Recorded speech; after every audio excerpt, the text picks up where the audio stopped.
Padahal Gibran pernah bilang foto dia itu dipakai tanpa seizin dia.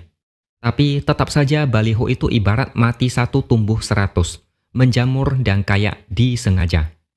Gibran menduga ini ulah relawan. Dia heran kenapa balihonya makin lama makin banyak jelang pemilu 2024. Harusnya mereka minta izin sebelum pakai fotonya untuk baliho. Kalaupun minta izin, Gibran bilang dia tidak akan kasih izin.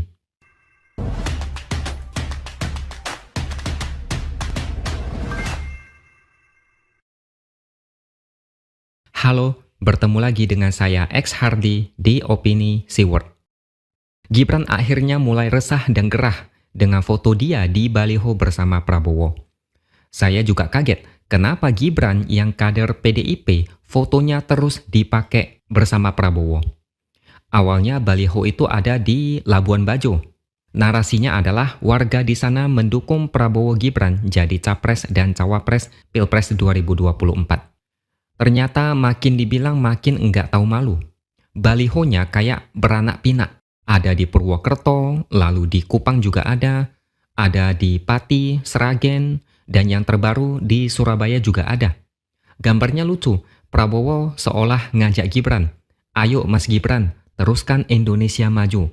Lalu Gibran menjawab, "Siap." Padahal Gibran pernah bilang foto dia itu dipakai tanpa seizin dia. Tapi tetap saja baliho itu ibarat mati satu tumbuh 100, menjamur dan kayak disengaja. Gibran menduga ini ulah relawan. Dia heran kenapa balihonya makin lama makin banyak jelang pemilu 2024. Harusnya mereka minta izin sebelum pakai fotonya untuk baliho. Kalaupun minta izin, Gibran bilang dia tidak akan kasih izin. Gerindra bilang itu bukan ulah mereka, tapi ulah relawan. Tapi, coba kita pikirkan dari segi logika dan akal sehat. Baliho itu harganya berapa? Bisa belasan juta atau puluhan juta. Bahkan bisa ratusan juta kalau ukurannya besar dan dipasang di tempat paling strategis atau di kota besar. Tinggal kalian kalikan aja, ada berapa baliho yang muncul. Bisa nggak total mencapai miliaran?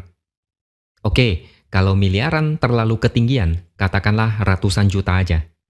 Saya mau tanya, relawan mana yang mau pakai uang sendiri untuk baliho? Atau katakanlah itu aspirasi rakyat. Oke, rakyat mana yang mau keluarin puluhan juta untuk baliho? Mau sekuat apapun dukungan kalau disuruh keluarin puluhan juta dari kantong pribadi, mau nggak? Itu yang harus direnungkan. Apalagi baliho ini masif, nongol di banyak kota. Kemungkinan besar ini disengaja dan didesain sedemikian rupa. Atau kalau kalian masih tidak percaya, dulu ada satu kasus lucu di Depok. Ada baliho besar di Margonda Raya.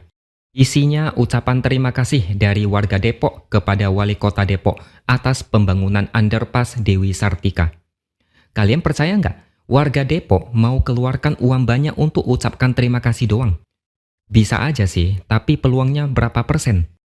Kalau dari kacamata warga, bukankah uangnya lebih baik dibelikan makan enak untuk keluarga? Atau jalan-jalan, atau ditabung, atau gimana kek?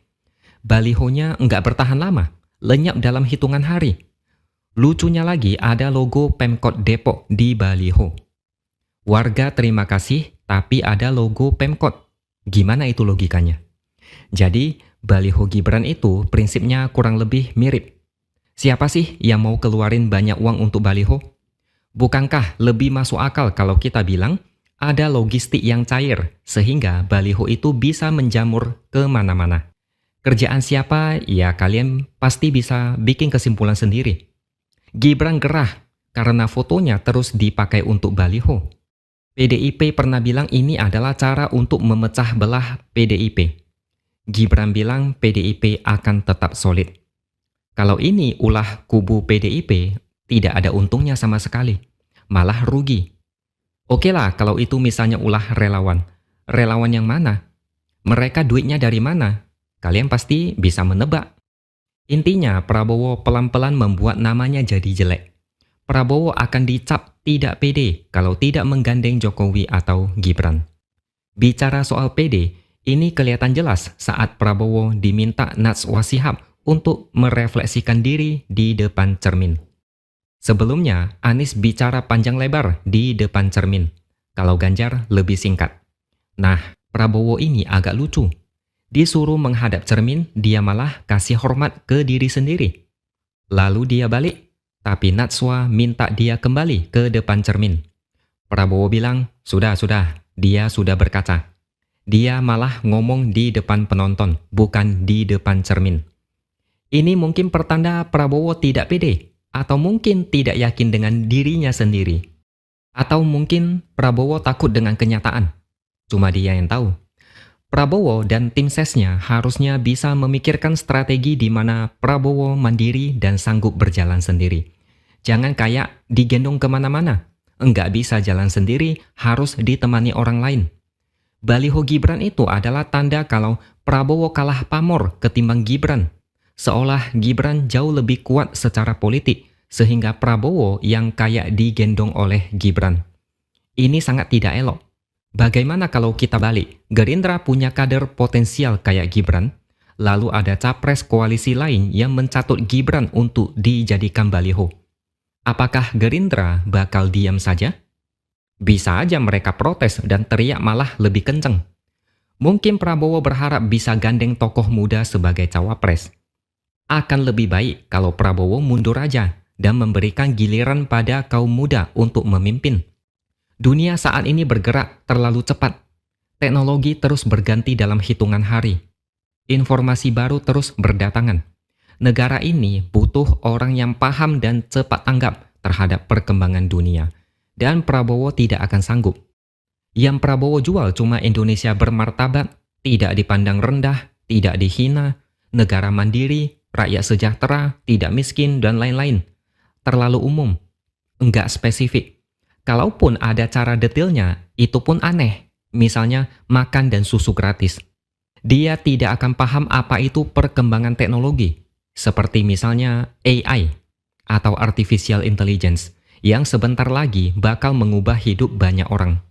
Yang dia tahu, dia mau negara ini terhormat, dipandang tinggi, rakyat sejahtera, tapi tidak tahu gimana cara detailnya. Yang penting pidato keren dan berapi-api. Penonton terbakar semangat dan memuji Prabowo. Itu semua kelihatan jelas saat Prabowo diwawancarai oleh Najwa Shihab. Ganjar paham di masa depan, digitalisasi itu sangat penting.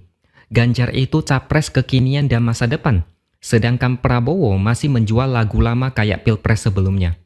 Kemasan memang agak baru, karena ngaku-ngaku tegak lurus dengan Jokowi dan akan melanjutkan program Jokowi. Kalau Anies kelihatan tidak tahu apa-apa. Cuma ngomongnya aja yang panjang lebar supaya kelihatan pinter. Jadi kesimpulannya capres yang satu, old style, model kuno. Yang satu lagi capres kekinian, siap menyongsong masa depan. Sedangkan capres yang antitesis itu entah dari zaman mana, saya pun bingung. Oke, sekian dulu opini dari saya. Subscribe channel ini supaya makin berkembang dan tuliskan komentar Anda. Terima kasih sudah menonton dan sampai jumpa lagi di lain kesempatan.